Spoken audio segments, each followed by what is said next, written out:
शुक्रवार व्रत कथा।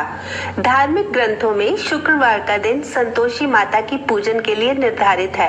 अत्यंत ही सरल, आसानी से प्रसन्न होने वाली संतोषी माता का व्रत हर तरह से गृहस्थी को धन धान्य, पुत्र, अन्न, वस्त्र से परिपूर्ण रखता है।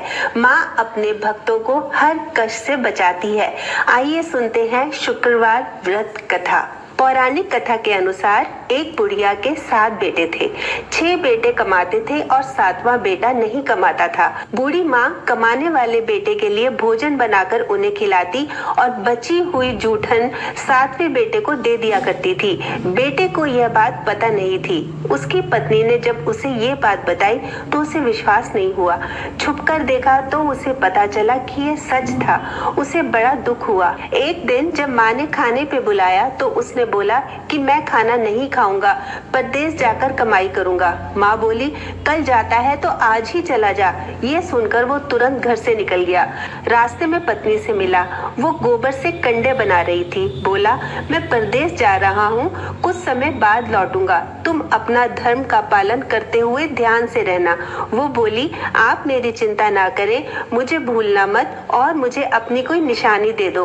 उसे देखकर मैं समय बिता लूंगी। उसने उसे अपनी अंगूठी दे दी और चल पड़ा। एक बड़े शहर में बड़ी दुकान देखकर उसने काम मांगा। वहाँ जरूरत थी, इसलिए सेठ ने उसे काम पर रख लिया।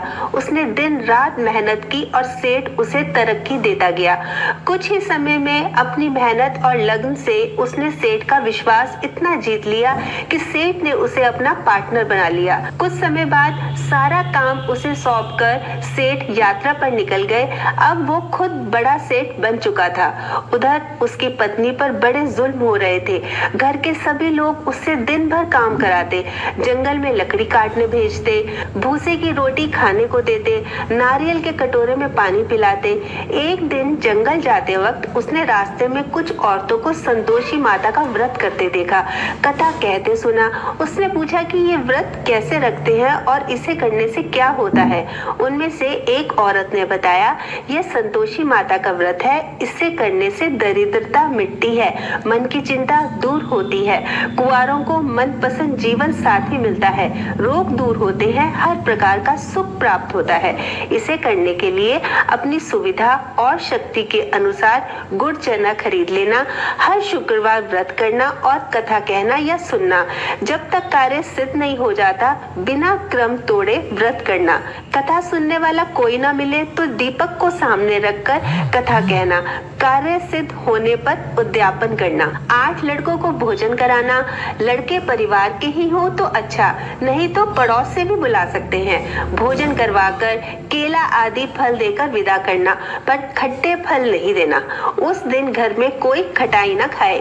सारी विधि जानकर उसने गुड़ चना खरीद लिया। रास्ते में संतोषी माता के मंदिर में भोग लगाकर याचना करने लगी, माँ, मुझे व्रत के नियम कायदे तो पता नहीं, मैं शुक्रवार का व्रत निष्ठा से करूंगी, मेरा दुख दूर करना।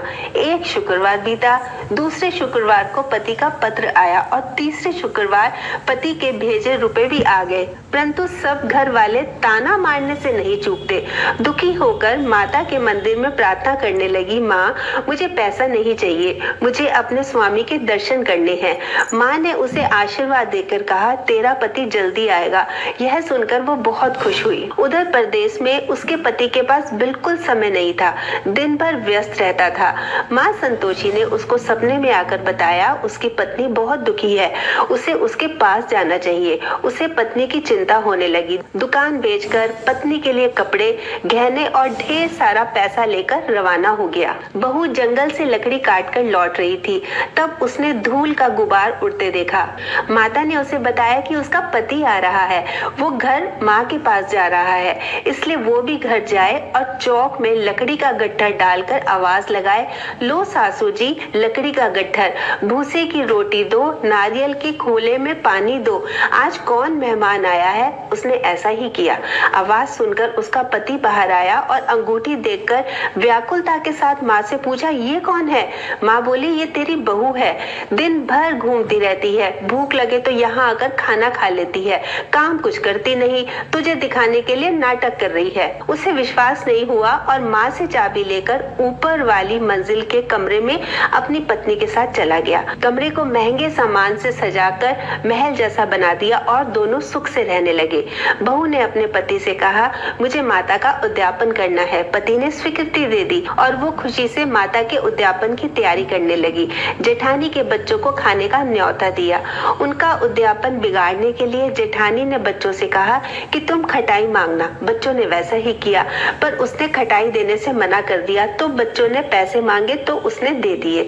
बच्चों ने खटाई खरीद के खा ली। माता क्रुद्ध हो गई। सिपाही आए और उसके पति को अपने साथ ले गए। जेठानी बोली, चोरी करके पैसे इकट्ठे किए हैं, इसलिए सिपाही पकड़कर ले गए। बहू रोती बिलखती माता के मंदिर में गई। माँ ने कहा, तुझसे भूल हुई है, यह उसी का परिणाम है।